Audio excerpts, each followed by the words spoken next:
Hello friends, so this is the first video on labor laws and we'll be studying the Minimum Wages Act of 1948. This video is conceptualized by my MBA Notes channel. The Minimum Wages Act, this is an important legislation for the regulation of wages in our country. And the main purpose why this act was implemented was to protect the labor from being exploited by being paid very low, because at the time when this act was implemented there was no minimum level of wages which has to be paid to the workers.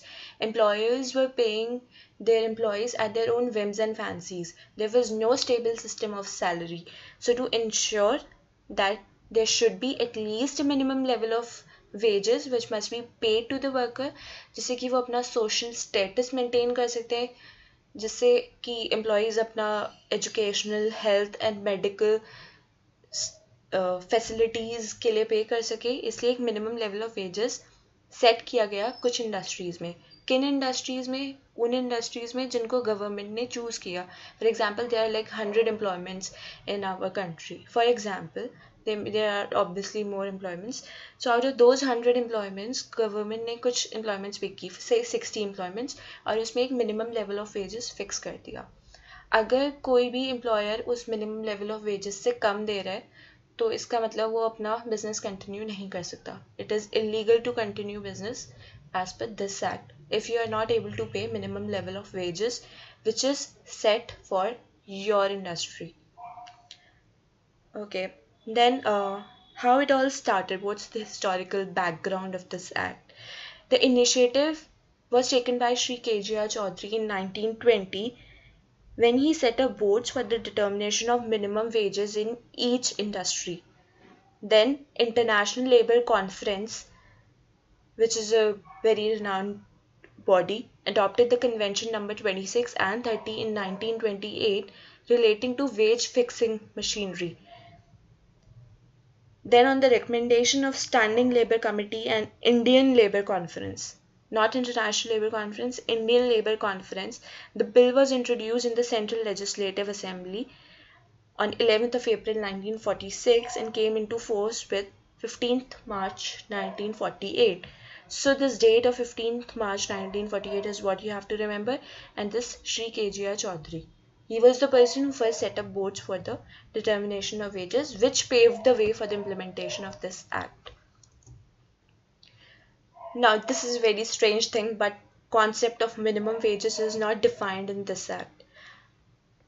However, the minimum wages are defined as per the Committee of Fair Wages, which says that minimum wage must provide not merely for the bare sustenance of life but the preservation of the efficiency of worker, and it should also provide for educational and medical requirements and amenities of the worker. इसका मतलब है कि minimum wages सिर्फ bare sustenance of life के लिए provide ना करे, सिर्फ खाने पीने और रहने के लिए प्रोवाइड ना करे, बल्कि वो इतनी होनी चाहिए minimum wages कि एम्प्लॉय की एफिशिएंसी को मेंटेन कर सके, एम्प्लॉय खुद को मेंटेन कर सके, अपनी फैमिली को मेंटेन कर सके, अपने एजुकेशनल स्टेटस को, अपने चिल्ड्रन के एजुकेशनल स्टेटस को, अपनी फैमिली की मेडिकल रिक्वायरमेंट्स को मेंटेन कर सके. Now we'll go through some 14 sections which are most relevant ones in this act. So section 2 has defined what is adult, adolescent and children, and what is employer, wages and employee. So as per section 2, adult is a person who is more than 18 years of age, who is 18 or more than 18 years of age. Adolescent is someone who is more than 15 years of age but less than 18 years of age. Children is a person who is less than 15 years of age. This act says that central government and state government has separate area of jurisdiction where they can make laws. For example, there are some employments in which minimum wages will be fixed by the central government only, and there are some areas of employment where minimum wages will be fixed by the state government only. So the area of jurisdiction is clearly separated and demarcated in this act. This act also defines employer, which means any person who employs one or more employees in any scheduled employment. So scheduled employment is the employment which is chosen by the government. That okay, this is the employment where we are going to fix minimum wages, तो उस employment को हम scheduled employment बोलते हैं. Wages means any remuneration which is paid to the worker और the employ in terms of money और in kind, but the value of which we can express in terms of money. Even if अगर हम kind में पे कर रहे हैं लेकिन हम उसकी value money के terms में अगर निकाल सकते हैं, so that will be known as wages. Employee is any person who is employed for reward. Reward means remuneration, salary, and it also includes an outside worker. Outside worker is the one who is temporarily employed with the employer and who is not the permanent employee of the company. Industry, I should say rather. Now, Section 3 of the Act, it deals with the fixing of minimum wages. It says that minimum wages which we have fixed for the scheduled employments, that is the employments which the government has selected, that we'll fix minimum wages for these as per this Act. So those minimum wages of each scheduled employment have to be reviewed every 5 years. The government can add any employment to these schedule, Part 1 and Part 2. Part 1 of the schedule deals with non-agricultural employments, while Part 2 of the schedule deals with the agricultural employment. So Part 1 is non-agriculture, Part 2 is agriculture. Government कोई भी employment इस act में add कर सकती है, लेकिन the only condition is there should be more than 1000 और more employees in that employment. And there are different minimum rate of wages for different scheduled employment. ये ज़रूरी नहीं है कि हर scheduled employment का minimum level of wages कम हो. Oil industry का minimum level of wages कुछ और हो सकता है, टेक्सटाइल का कुछ और हो सकता है. Okay. Now comes Section 5, which says that procedure for fixation and revision of minimum rates of wages. How we are going to fix minimum wages? First, the government, appropriate government, for example, be it state government or central government, they should publish their proposal that, okay, we are setting this level of minimum wages and ask for the opinion from the public. Then they constitute some committees and subcommittees which are formed by the government to look into this process of minimum wages. So that committee should have equal number of employers and employees. If there are 5 employers in that, there should be 5 employees in that. And it should contain independent person also, which should not be more than 1/3 of the total member of the committee. For example, if we have like 10 employers and 10 employees, so independent members, and if there are like independent members are also 10, so total the committee has 30 members. So it is saying that independent person 10 से ज़्यादा नहीं हो सकते. Total members are 30, so 1/3 is 10. So independent members cannot be more than 10. So chairman will be chosen out of independent person, not out of employers or employees. क्योंकि अगर हम employers और employees में से judge करेंगे तो employers तो हमेशा minimum wages को कम करने की कोशिश करेंगे, employee हमेशा सिर्फ minimum wages को बढ़ाने की कोशिश करेंगे. तो both the parties have some interest. तो इसलिए एक biased decision ना हो, इसलिए chairman of the committee हमेशा independent person से choose किया जाता है, and this decision is taken by the government only. Section 7 is related to the appointment of an advisory board which will coordinate the work of committees and the subcommittees which were formed in the previous section that we made. Section 5. Now Section 8 is the Central Advisory Board, which is to advise the central and state government in fixation and revision of minimum rate of wages and to coordinate the work of advisory boards which are made in Section 7. तो advisory board जो section 5 में हमने बनाई थी committees, उसके work को support करने के लिए होता है. सेंट्रल एडवाइजरी बोर्ड सेक्शन 7 में जो एडवाइजरी बोर्ड बनाई है उसको सपोर्ट करने के लिए होता है. Section 11 is wages in kind. It is saying that wages shall be paid in cash and appropriate government may authorize where to make payment of wages in either partly or wholly in kind. It means that wages cash में ही पे होंगी, लेकिन अगर कहीं पे kind में पे करनी है तो वो आपको government authorize करेगी. Without the government's authorization, you cannot pay wages in kind. Section 12 deals with the payment of minimum rate of wages, जो है वो आपको कैसे पे करनी है. Minimum wages has to be paid without any deductions other than statutory deductions.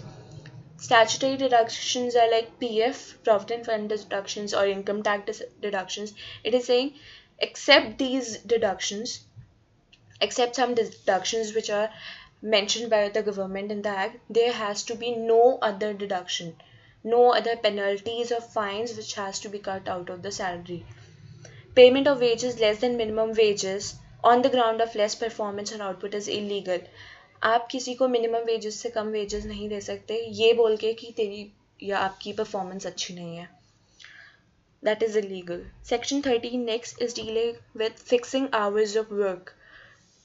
Adult working in the factory has to work 48 hours and not more than that. And there should be a weekly holiday also. Daily hours should not extend more than 9 hours with 1 hour rest interval. Provision of compensatory holiday and overtime wages if working on a holiday. Section 14 deals with overtime wages. If the person has worked for more than 48 hours, then the excess work should be treated as overtime. For example, if I'm working in like the minimum hours, the maximum hours I am expected to work in a day is 9 hours. So if I'm working 10 hours or 12 hours, so that extra time will be treated as overtime, and overtime wage rate should be twice as the normal wage rate. जो normal wage rate होगा उसका twice होगा overtime wage rate. Section 15 deals with wages for a person who has worked less than normal working hours. अब उन लोगों से कैसे deal करना है जिन्होंने 48 hours से कम काम किया है. Employer could not provide the activities of the job, then the employee is entitled to receive full salary. Employee has not worked due to his unwillingness, then employee is not entitled to receive full salary.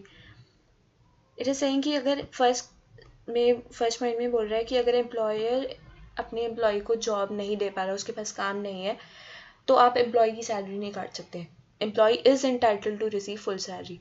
लेकिन अगर employ ने खुद ही काम करने के लिए वो unwilling है, वो काम ही नहीं कर रहा, वो काम करना नहीं चाह रहा, तो एम्प्लॉय को फुल सैलरी नहीं मिलेगी. अगर एम्प्लॉय छुट्टी पे चला गया तो आप वो डिडक्शंस कर सकते हैं उसकी सैलरी से. Section 18 deals with the records which have to be maintained as a part of this act. Register में ये डिटेल्स बहुत ज़रूरी होती हैं. Particulars of the employed person, कौन से एम्प्लॉयज़ को आपने एम्प्लॉय करा हुआ है, वो क्या काम करते हैं, and the wages which are paid to them. Section 20 deals with the claims. Any labor commissioner which is appointed by the government is authorized to hear the claims regarding the non-payment of minimum wages. अगर minimum wages पे नहीं कर रहे हैं किसी employer ने, तो labor commissioner के पास जा सकते हैं. Aggrieved person. Aggrieved person has authority for settling his claim within 6 months. Within 6 months of non-payment of the minimum wages, labor commissioner के पास complaint लेके जा सकते हैं. But after the lapse of this duration of 6 months, you cannot approach the labor commissioner. Section 22 deals with the penalties on non-payment of minimum wages. Offences, payment of less than minimum wages to employee. And the punishment granted will be imprisonment up to 6 months or fine which may extend up to ₹500 or both. Now you'll say this 500 fine is very less. Yes, it's less because this act was made in 1948.